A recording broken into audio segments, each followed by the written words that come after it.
any presence of evil, any fear, any spirit of lies and falsehood, we reject, rebuke, and shatter through the light of the gospel. And we pray, Holy Spirit, that you will be upon us. Dalangin namin, Espiritong Banal, kalooban nyo kami na makaunawa ng salita ng Diyos. Bigyan nyo kami ng kakayahan na maunawaan ang mga hiwaga at ito mabigyan namin ng aplikasyon sa aming buhay. And Father, we pray that you will lift up only your name. Use your servant as your tool, O Lord, as your instrument, but we like you to be our speaker. Speak to each one of us. From your heart, O Father, speak to each one of us. Ang inyo pong kalooban ang maganap. Maring may iba-iba kaming layunin sa pagparito, subalit yan aming isinusuko sa inyo. Ang layunin nyo ang makapangyari, ang kalooban nyo ang maganap, at ang pangalan nyo ang mataas. Speak to your people. Feed us. Challenge us. Heal us, O Father. In Jesus' mighty name we pray. Amen. At atin pong nabatid at lalo nang na-appreciate that God loves us. Parang sinasabi natin, ang dami-daming tao nangangailangan ng love kung saan-saan naghahanap. Samantalang ang Diyos ay umiibig. At samantalang ang Diyos ay nasa lahat ng dako. Hindi natin kailangang lumayo kung talagang pag-ibig ang ating hinahanap. Siyempre, love begets love. Kung ang pamagat naman ay love God. Parang napakahirap sabihin sa ilan sa atin niyang, I love you, Lord. Kasi sabihin natin, hindi ko naman talaga nararamdaman, hindi ko namimiss ang Diyos. May mga ganong klaseng feeling. Meron naman talagang with feelings, we can say, I love you, Lord. But what is man's love for God? First of all, ang pag-ibig po ng tao para sa Diyos ay marapat lang tanggapin ng Diyos. Man's love for God was and is well-earned and well-deserved by God. Bakit? God created us. Nilikha tayo ng Diyos. Yun palang sapat ng dahilan para natin siya mahalin eh. Pero hindi lang yon. Hindi lang tayo nilikha ng Diyos nung tayo nagkamali at lumayo sa Kanya, iniligtas pa tayo. God sent His only begotten Son to die in our place. So siya, ang ating mandilikha, siya pa yung ating tagapagligtas. Sa iba't ibang mga religions, makikita nyo yung mga tao, sila ang nagdadala ng offering sa kanilang Diyos. Sa mga Diyos-Diyosan. Hati mga buhay ng mga bata, ibinibigay nila, sinusunog, kung ano-ano. Pero itong Christianity is very unique. That God is the one who made an offering for the people. And God offered Himself. Siya ang namatay para kabayaran ng kasalanan ng mga tao. Yun pa lang, napakagandang dahilan na upang siya mahalin natin. Pangalawang napakagandang dahilan. Pero meron pang pangatlo. God provides for us. Sa lahat ng ating pangangailangan, God has provided. In fact, if the Lord has not provided for your every need, you will not be here today. Dapat namatay na tayo somewhere sa gutom, sa uhaw, hindi na tayo na-protect. Wala na tayo dapat dito. Your very presence is a testimony to the fact and is a proof to the fact that God has been a good provider. Sa katunayan, yung mga nagjejeta at pinipilit talaga na labanan ng tukso ng sobrang pagkain, isang malaking patotoo that God really provides. Tayo pa ang umaayaw. Tayo pa ang umiiwas. God provides. And then, there's another reason why our love is well-deserved by God. God forgives us. In other words, God always gives and forgives. Paano nyo pa ba naman hindi mamamahal ang isang ganyang uri ng pagtingin? God created us, God saved us, God provides for us, and God continues to forgive us even while we commit errors. Kumisan tayong mga tao pag meron tayong minamahal, meron tayong nailigtas, meron tayong tinutulungan, binibigyan ng provision, aba, ang higpit-higpit na natin. Pag nagkamali yun talagang sinusumbatan na agad at sinusukat. But God, who created us, who died for us, who provides for us, even continues to forgive. Ang bait-bait niya. Kaya nakikita po natin that our God, our love for God is well deserved by Him. Now, what else can we say about man's love for God? It is expected of God's people. Kung tayo ay anak ng Diyos, inaasahan lang na mahal natin ang Diyos. Karapat-dapat lang. Bihira naman yata kung meron man anak na hindi nagmamahal sa magulang. Minsan nagtatampo, Kuminsan, akala mo hindi mo mahal dahil teenager ka pa lang, lagi kang pinipigil, pero pag laki-laki mo, nagkaedad ka sa mga, ay tama pala siya. Kaya pala, mahal na mahal ko siya. Kaya lang kuminsan may mga moments that love is clouded by our personal interests. But then, it is expected of God's children to love Him. Sabi sa John 8:42, Jesus said to them, if God were your Father, kung anak ka talaga ng Diyos, ama mo siya, you would love me. Kung anak ka ng Diyos, mamahalin mo ako, sabi ni Jesus. For I came from God, and now am here. Ako'y galing sa Diyos, ako'y anak ng Diyos, so kung talagang anak ka ng Diyos, dapat mahal mo ako. It is expected of God's people. So first, it is well-deserved, then it is expected. What else can we say of man's love for God? It is commanded by God. Sabi sa Matthew 22:37, Jesus replied, love the Lord your God with all your heart and with all your soul and with all your mind. Utos pa rin. Napakahalagang mga dahilan kung bakit dapat mahalin ng Diyos. God deserves it. It is expected of God's people. And 3, it is commanded. Any of those 3 reasons is enough for us to love God. Tapos 3 pa. Ngayon, how can we express our love for God? Kuminsan ang hirap ipahayag. Mabuti pa, mahal mo yung aso o bigyan mo ng pagkain, tapik-tapikin mo. Madaling ipakita. O mahal mo yung girlfriend mo, bigyan mo ng tsoklateng konting puso. Mahal mo ang nanay mo, entregahan mo. Di ba? O mahal mo ang iyong asawa, alalahanin mo siya, ganito, ganito. Madali, ipakita. Abutan mo ng malamig na tubig, abutan mo ng kape o ano. Madaling ipakita. Pero paano ipinapakita ang pag-ibig sa Diyos? Parang napaka-abstract. Kaya maraming mga tao hindi naiintindihan. Paano ko nga ba mamahalin ng Diyos? Hindi ko naman siya pwedeng abutan ng kape o kamutin ng likod. Paano ko siya mamahalin? Our love for God, first and foremost, need not be emotional. Lagi kasi natin ina-equate yung love with emotion. Marami sa atin parang hindi emotionally involved para tuloy hindi natin mahal ang Diyos. Although a lot of us are so blessed that even that love for God is expressed through emotions. Nararamdaman din, may emosyon. Mabuti, maganda yun. Pero hindi lahat kasi ng tao emosyonal. Di po ba? Kaya tuloy, pag hindi ka emosyonal, akala mo hindi ka na rin umiibig. Akala mo hindi mo mahal. But then, love for God can be expressed through many ways. And some of these are, number 1, obedience. Hindi nyo malaman kung paano nyo mamahalin ng Diyos? Sundin nyo siya. Pagmamahal yun. Kasi ang sabi sa John 14:24, he who does not love me will not obey my teaching. Ang linaw-linaw ng sinabi ng Panginoon, he who does not love me will not obey my teaching. Therefore, pag binaligtad, he who loves me will obey my teaching. Namang problema tayo kung paano makikipagmahalan sa Diyos, hindi natin maipahayag, hindi niyo siya maabot, nasan siya, paano ko gagawin? Obey. That is love. Para mga anak, mahal niyo mga magulang niyo, sundin sila. Liba nilang pinapagawa sa inyo mali o masama. Isa yan sa pinakamadadaling at pinakakitang-kita, pinaka-obvious, pinaka-tangible ways to express love. Sabi niya, obey. Sabi sa John 14:15, if you love me, you will obey what I command. Kaya huwag tayong sabi, Lord, I love you, Lord, I love you, Lord, pataas-taas ng kamay at luha-luha, I love you, tapos hindi naman sumusunod. If you love me, you will obey my commands. John 2:5, sabi niyang mother ni Jesus sa mga servants, do whatever He tells you. Obedience. And 1 John 5:3 is very clear. This is love for God, to obey His commands. So nakakita na tayo ng isang malinaw, madaling makita at madaling masukat na paraan kung paano natin iibigin ang Diyos. Remember, it is commanded of us to love God. Not to love God is to sin. Pero huwag naman dahil sa takot, kaya natin siya mamahalin. Dahil well-deserved naman niya yon. Napag-usapan na natin ang mga dahilan. Di po ba? It is well-deserved. It is expected of us. So paano ipapahayag? 1 is through obedience. If you love God, obey Him.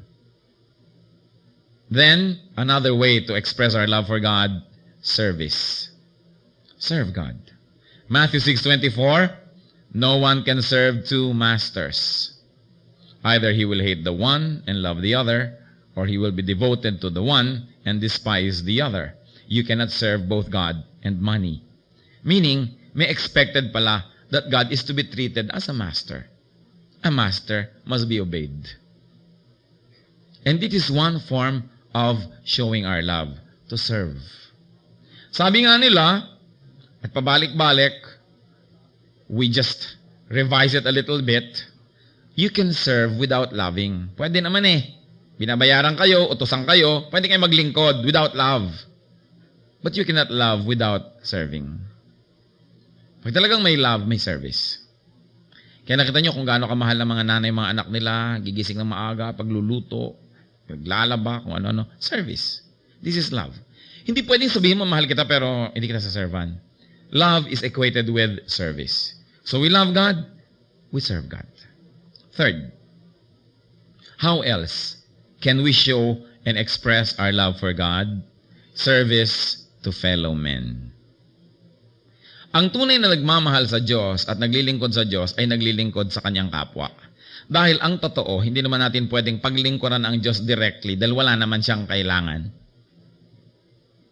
Pero ang sabi niya, kung anong ginagawa niyo dito sa mga pinakamaliliit na mga ito, sa mga pinakadukha, pinakakawawa, yun ay ginagawa niyo para sa akin. You want to serve God? Serve your fellow men. Hindi mo naaabutan ang Diyos ng nilugaw, pero pwede ka mag-abot ng nilugaw sa isang may sakit. Hindi natin nasisilungan ng payong, hindi pwedeng isukob ang Diyos sa payong dahil hindi naman siya nababasa ng ulan, pero pwede ka magsukob ng iba. Hindi naman natin ang Diyos pwedeng pautangin, pero pwede tayong magbigay sa iba.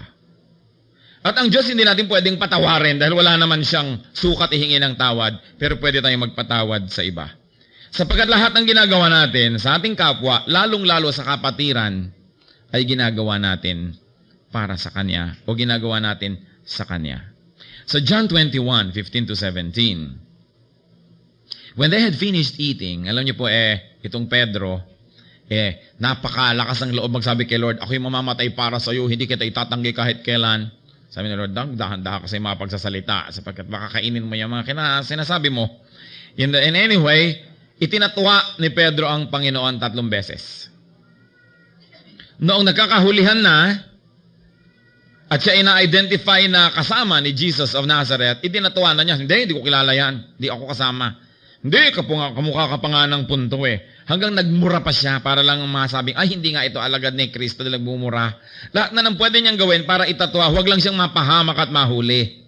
In other words, 3 beses niyang idinenay ang Panginoon Pagkatapos ang Panginoon ay nabuhay na muli,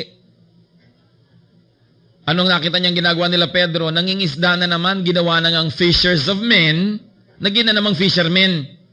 Bumalik sila sa dati.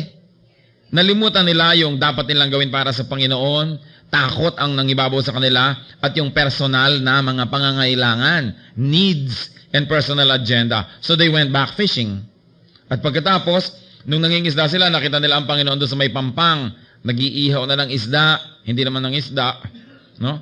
At nung sila ay lumapit, sila ay pinapakain. Pinaglilingkuran sila at namagitan kay Pedro at sa Panginoon tong usapan na ito. Sabi niya, when they had finished eating, John 21:15-17, Jesus said to Simon Peter, Simon, son of John, do you truly love me more than these? Siguro more than this fish. Dahil bakit fishing na naman ang ginagawa niya? No? More than this, your personal interest, your personal agenda, your personal needs. Sabi, yes, Lord, you know that I love you. Sabi ng Panginoon, Eddie, feed my sheep. Then again, Jesus said, Simon, son of John, do you truly love me? He answered, yes, Lord, you know that I love you. Then Jesus said, take care of my sheep. Pangatlong beses, tinanong naman siya, Simon, son of John, do you love me? Peter was hurt because Jesus had asked him the 3rd time, do you love me? And he said, Lord, you know all things. You know that I love you. And Jesus said, feed my sheep. 3 beses na idinenay ni Pedro ang Panginoon. Kaya 3 beses siyang tinanong ng Panginoon. Ang ganda-ganda ng mga even numbers. No? 3 hakbang bumaba si Peter sa denial 1, 2, 3. So tinanong siya, do you love me? Nakaakyat siya, yes. Do you love me? Yes. Tumakyat siya, yes. So bale, na-restore siya sa kanyang former place. But beyond that, there was a very deep thing that was happening between Peter and the Lord. Kasi ang ginamit dito sa Greek, if you will read it in Greek, ang sabi ng Panginoon, Peter, do you agape me? The highest form of love, yung talagang sukdulan. Sabi naman ni Peter, yes, Lord, you know, I phileo you. The second level of love. At least honest si Peter. Sabi niya, therefore, feed my lambs. In other words, kung mahal mo ako, pakainin mo itong aking mga anak. Tinanong na naman ng Panginoon si Peter, sabi ni Lord, do you agape me? Sagot na naman ng Peter, Lord, you know that, yes, Lord, I phileo you. Tend my flock, take care of my people. Ang sabi ng Panginoon, yung pala't mahal mo ako. The third time, diba? Nasakta na si Peter. Dahil nung third time, ang sabi na ni Lord, Peter, do you phileo me? Ibinaba na rin ni Lord yung tanong at yung expectation. Nasaktan si Peter dahil yun ang totoo. Sabi niya, Lord, you know everything. Paano ko maglilihim sa'yo? Alam mo naman, I only phileo you. Sabi niya, never mind, feed my lambs. Kaya ang ganda pag binasa mo siya sa Greek, yung nuances. You know, English is a very handicapped language. Sa English, yung love, love lang eh. Love, love, love, love, kahit ano. Di ba? Sa Greek, may 3 degree pa. Agape, phileo, eros. Iba pa yung eros, the cheapest form of love, yung erotic love, yun, yung eros. Di ba? Yun yung pinakamababa. Kaya pag may mga dalaga, pag may nagsabi sa inyong binata, I love you, ano, do you eros me? Do you phileo me? O do you agape me? Bistado agad. Di ba? In any case, sabi niya, mahal mo pala ako, therefore, feed my people. Mahal niyo ang Diyos, mahalin niyo ang kanyang mga anak. Ang dali-dali kasi mga Kristyano maging hypocrite. I love you, Lord, patulo-tulo pa ang luha at bla bla bla. Tapos hindi naman mahal yung katabi. Di ba? You don't care kung if drops dead. Tawagin ng Asheret, ipadampot ang bangkay. So, hindi totoo. Kasi pinakita dito ni Lord mahal mo ako, serve your fellow men. Yun ang ibig sabihin ng pagmamahal. And another expression, hindi lang service. Love for God means love for our fellow men. Kaya maraming tao nawawalan ng gana sa mga relihiyosa at mga relihiyoso. Dasal ng dasal, simba ng simba. Wala namang pag-ibig. Kaya tuloy yung mga disillusion about religion kung katulad lang naman itong mga hypocrites na ito, wag na. Because the people of God will be known because of and for their love. Why? Because our God is a God of love. You want to really express your love for God, love your fellow men. Once more, hindi emotional. Kasi alangan mga ma-emotional involved ka kahit kanino na lang. But to love a person is to serve, to be committed to his or her well-being. That is love. So hindi ka dapat ma-embarrass, sinasabi mo sa brother or sister, I love you. May ano yan, parang, is he or isn't he? Bakit niya nila love ako? Eros yata yung iniisip niyo na love. Di ba? Yung phileo, filial love. Yung pang-familia. Yung pang-tate, kuya. Regardless of gender. Merong ganung love. Love for fellow men. Sabi sa Mark 12:23, ano daw ang mahalaga? To love God with all your heart and with all your understanding and with all your strength and to love your neighbor as yourself.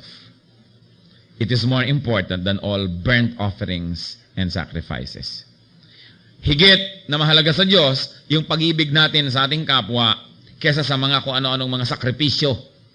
Hindi ako kakain ito, hindi ako kakain yan, magtitiis ako, magpapakamartir ako, mag-o-offer ako nito, etong akin donation. Mahalaga yung mga bagay na yon, subalit mas pinahalagahan ng Diyos ang pag-ibig sa kapwa. At sinabi, love your neighbor as yourself. So mahalaga rin mga kapatid sa pag-ibig natin na marunong tayong umibig sa ating sarili. Kasi ang sabi, love your neighbor as yourself. Ibig sabihin, kung gusto mong taasan ang pag-ibig sa iyong neighbor, taasan mo rin ang pag-ibig sa iyong sarili. Mahalin mo rin ang iyong sarili. Kasi kung paano mo lang minamahal ang sarili mo, dun mo lang mamamahal ang iba. Hindi naman tayo tinuturuan na magpakamartir at huwag mahalin ang sarili. Pero sabi, huwag mo lang mahalin ang sarili mo higit sa pagmamahal mo sa kapwa mo. Ibig sabihin, ayaw mo na ikaw ay sinusutsutan, huwag ka mang sutsut sa iba. Ayaw mo na ikaw ay ginagaspang-gaspangan ng kilos, huwag kang maging magaspang. Ayaw mo na pag-uusap-usapan ka, huwag kang mag-usap-usap tungkol sa iba. Sabi, kung paano mo minamahal ang iyong sarili, mahalin mo yung kapwa. At yun ang isang pinakamabisang pagpapahayag ng pag-ibig natin sa Diyos. Love your neighbor as yourself. 1 John 4:20, if anyone says, I love God, yet hates his brother, he is a liar. For anyone who does not love his brother whom he has seen cannot love God whom he has not seen. Kaya gusto ko mga kapatid, ito, pagbulay-bulayan natin mabuti itong verse na to. Kasi sometimes even in one church may nag-aaway. Magkapatira, nag-aaway. Naglalabanan sa pagiging deacon, naglalabanan kung sino ang magiging pianista, mga kapatid na nagtatalo-talo, nagdi-divide, maghahati-hati sa mga flock, sisiraan si kabila. Come on! Pag ginagawa na yan, wala na dapat maniwala. Kasi kahit gaano kaganda ng doktrina, kahit gaano kataas ang pinag-aralan sa theology, kahit gaano kahusay mag-preach, kahit gaano kahusay magdasal, at kahit gaano kahusay magturo ng mga Bible study, pag nakikipag-away siya, lalo sa kapwa niya Kristiyano, wala na siyang right kasi nakita mo na hindi niya mahal ang Diyos. Sabi, paano mo naman mamamahal yung Diyos na hindi mo nakikita kung itong nakikita mo na hindi mo pa mamahal? Paano ka pa makaka-relate sa hindi mo nakikita? Kaya ang sabi, mahal mo pala ang Diyos, edi mahalin mo ang iyong kapwa. There are many doctrines that are important. But the moment you hurt someone and fight with someone over it, you lose the podium on which you can speak and from which you can address the people. Kasi wala ka ng love eh. Aanin ko ang galing ng turo kung walang love. Magigilang tayo mapagmataas kasi ang gagaling natin, ang rurunong. Aanin nyo ang husay kung walang pag-ibig. Nagagamit lang yan para magmataas, para mang-api ng kapwa. Pag ang husay-husay mo, tas wala kang pag-ibig, ano mangyayari? Di po ba? Very destructive. It is love that tempers everything. And love is and should be the primary attraction of a church. Aside from its doctrinal soundness, syempre. Dahil maraming kulto, loving.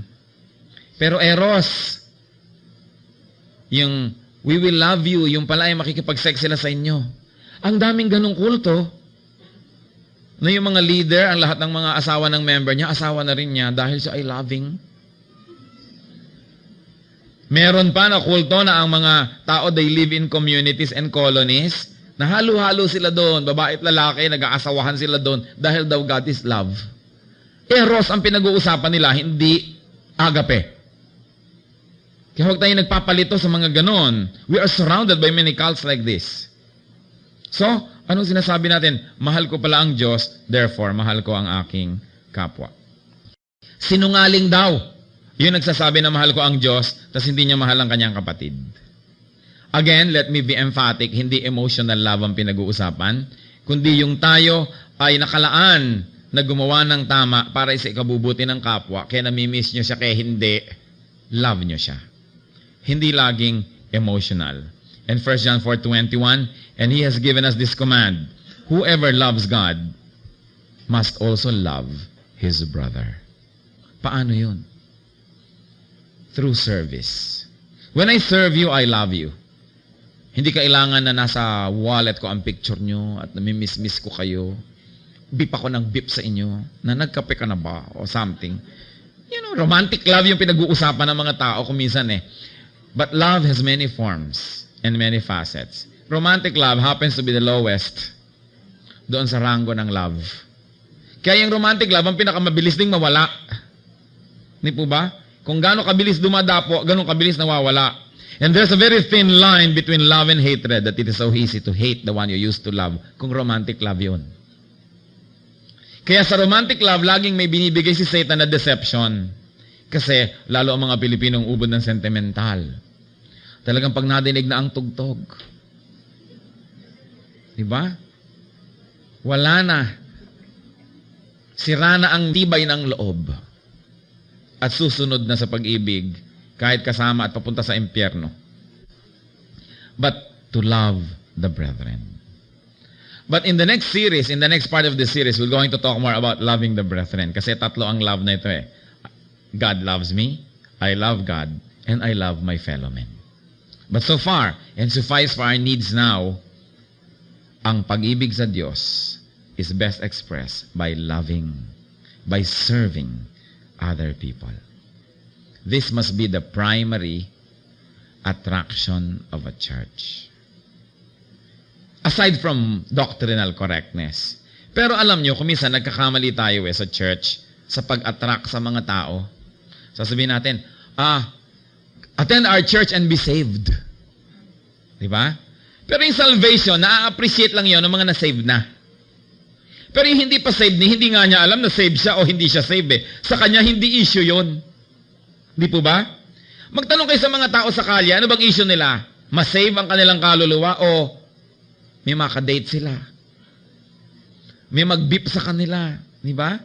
Kaya nga kahit pumunta sa impyerno kaluluwa, may umibig lang, pwede na eh. Kasi mas immediate at mas naiintindihan ng tao yung kanyang need for love more than need for salvation. Pagka nga ang attraction mo, attend our church and be saved. Lalong nagkakaroon ng question mark yung mga tao eh. Ano yan? Anong klaseng salvation? Paano nyo naman nalaman na save kayo? Kaya ang laki-laki ng issue na nangyayari. Meron naman, nadaanan ko, Christian bookstore. We have the book that can change your life.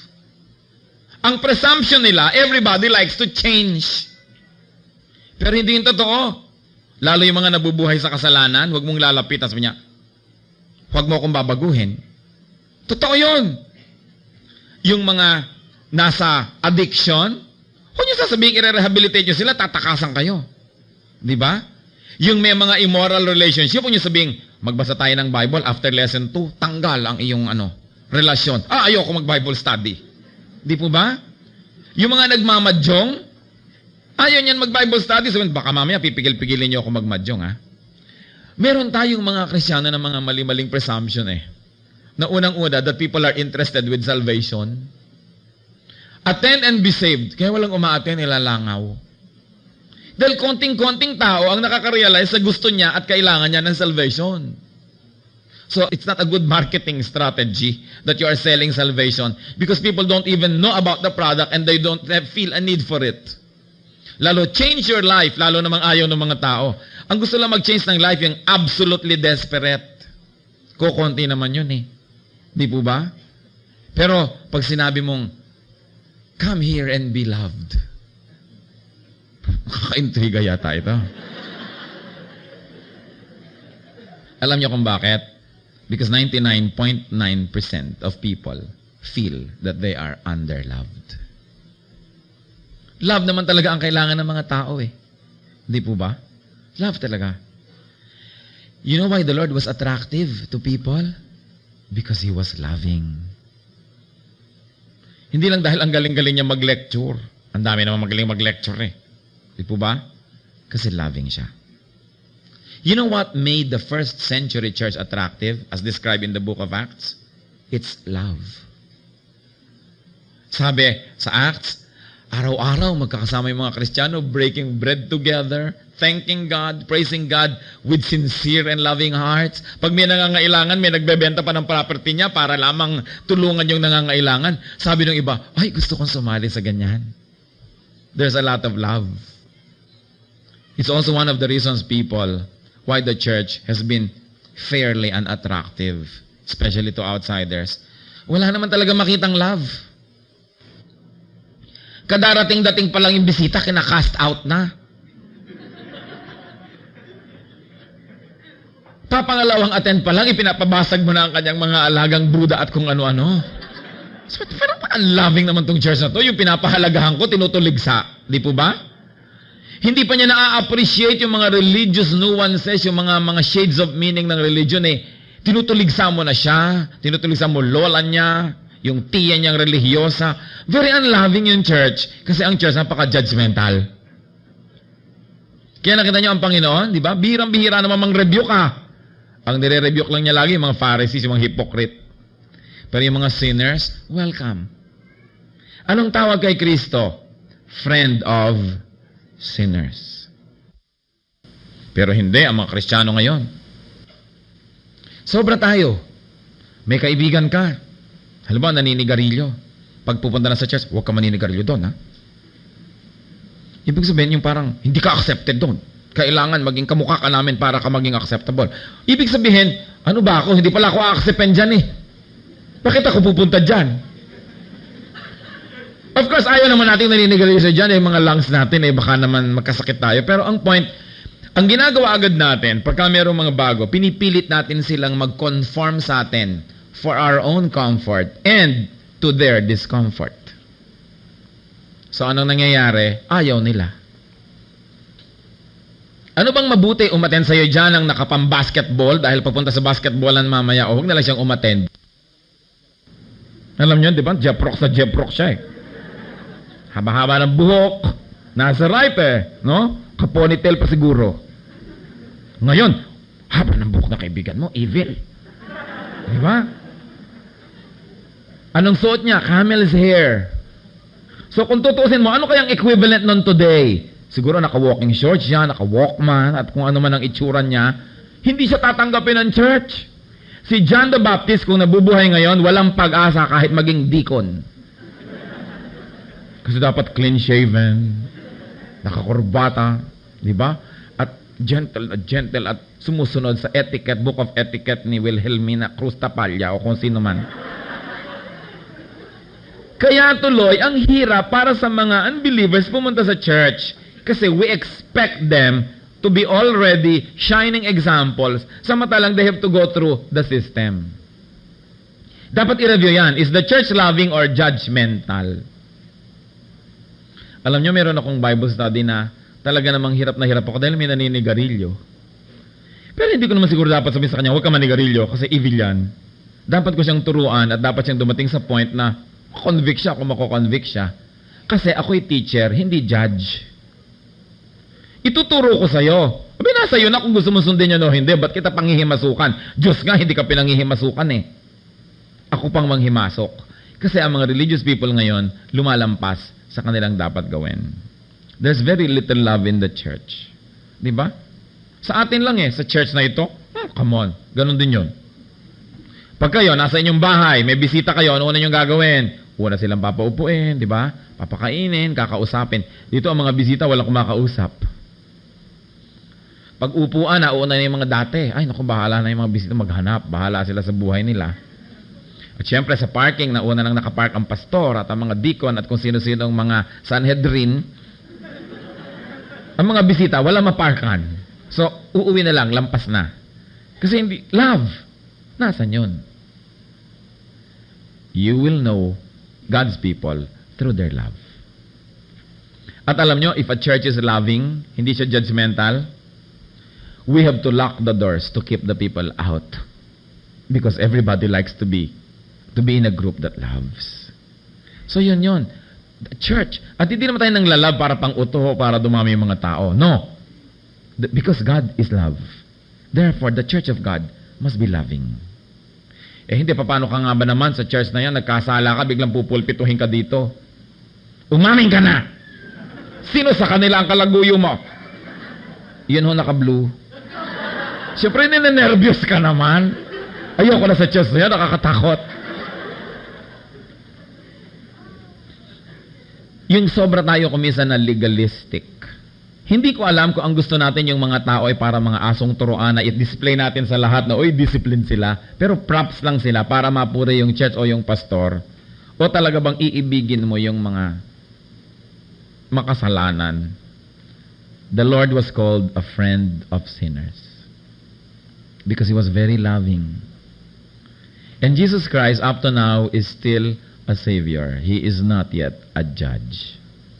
Sadly, nauunahan pa ng mga anak ng Diyos, yung Diyos sa panghuhusga. Kasi wala pang ginadjudge ang Diyos. Meron na ba ginadjudge? Pag namatay tayo, kasama na yung judgment. So, dalawa lang ang chances na ma-judge ka eh. Pag namatay ka, kasi sabi sa Hebrews 9:27, after death comes judgment. So, habang buhay pa yung tao, hindi pa siya dapat i-judge. Right? Buhay pa eh. Second, kung buhay ka pa, pero nag-second coming na, si Kristo, pagbalik niya, judge. Hindi na Savior. Judge na. So, Huwag mong unahan ng Diyos.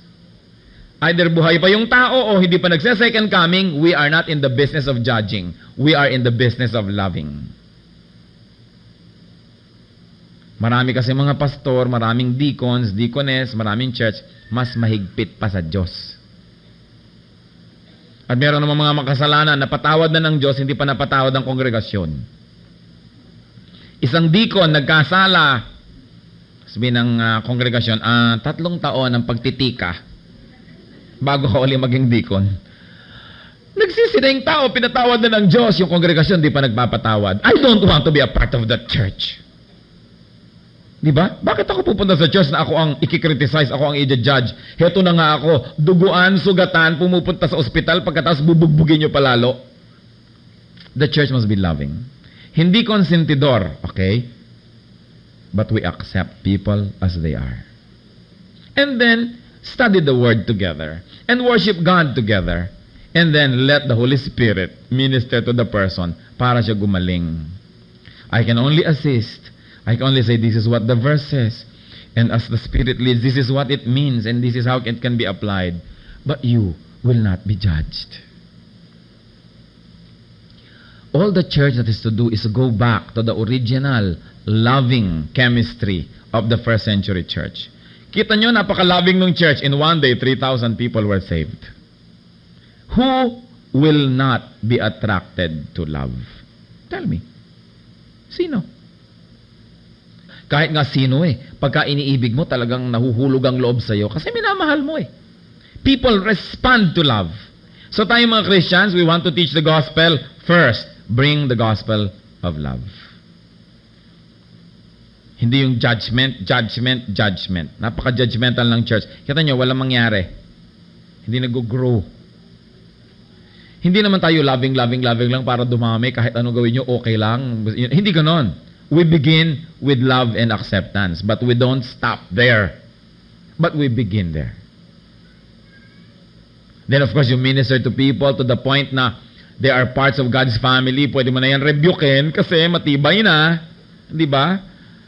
Halaman man kung katatanim lang, ingat na ingat ka sa pagdilig, pero pag matibay na, kahit pasiritan mo ng host, alam mo, nandiyan pa rin yan kasi matibay na.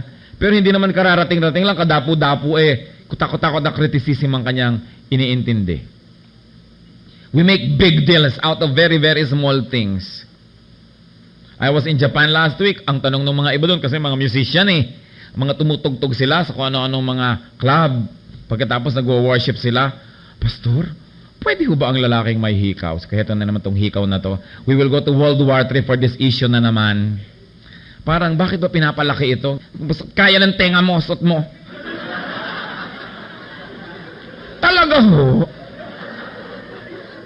Baka naman nakatabingin na yung ulo mo, wala ka na sa lugar niyan. Kasi meron naman talaga big deal yung hikaw na yon. Di ba?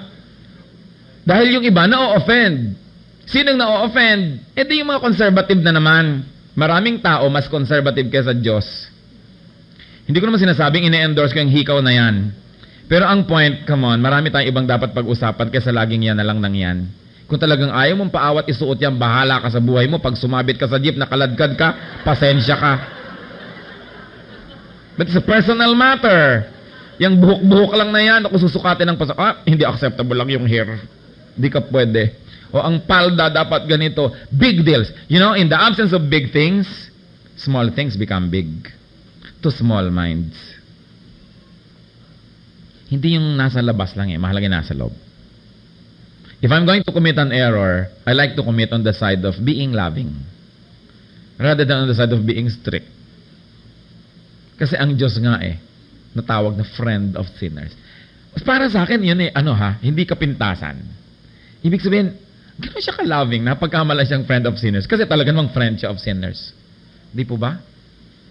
God is a friend of sinners. And we are sinners. Sabi nga ni Paul, I am the foremost of sinners. Buta na lang God is a friend of sinners. Because if God is an enemy of sinners, nobody has any hope. Not you, not me. God hates sin, but He loves the sinner. Make sure you isolate the sin from the sinner. Di po ba? Ngayon, hindi naman kung mo love nyo yung sinner, love nyo na rin yung sin. Isolate it, magkahiwalay yon. But the church must be loving. Ang bigat-bigat na ng daladala ng mundo, ang dami-dami ng problema, ang dami-dami ng hinagpis dito doon. Pagdating ba sa church, ganun uli? Intriga na't intriga sa labas, sa church ba, ganun pa rin? Pakipagtunggali mo sa labas, pagdating ba dito, ganun na naman? Bakit pa? Ba't pa may church? Accept people as they are. Pray for them. Minister to them. Hope for the best. And let the Lord do the rest. That's what we are here for. Because we are a church. So remember, brothers and sisters, God loves you. We've got to love God. If you don't know how to express your love for God, just love your fellow men. Because whatever you do to the least of His people, you do to the Lord. Let's bow our heads before the Lord. I like to pray for people. Panginoon, sa pagpapagaling mo sa mga sugat na ito, punuin mo ng iba yung kakayahang umibig ang aming mga puso. Teach us also, Lord, to love beyond reason, to love beyond the mind and the brain, but to love because you are a God of love. Turuan mo kami, Panginoon, laging maging mapagpatawad. Habaan mo ang aming pasensya, Panginoon, sa aming kapwa. Bigyan mo kami ng kakayahang maunawa, maging yung mga punto de vista at mga ideya na salungat sa mga ideya namin. At bigyan mo kami ng malasakit, maging sa mga taong lumalaban sa amin o kumakalaban sa amin, sapagkat ganyan din ang pag-ibig nyo sa amin, Panginoon. Turuan nyo kami to be above and beyond the Gentiles who love only those who love them, who love only the lovable, but teach us to love the unlovable, to do kindness to those who do evil to us. At nang sa gayon, Panginoon, the power of love will emanate from our hearts, touch the world, and win the world for you.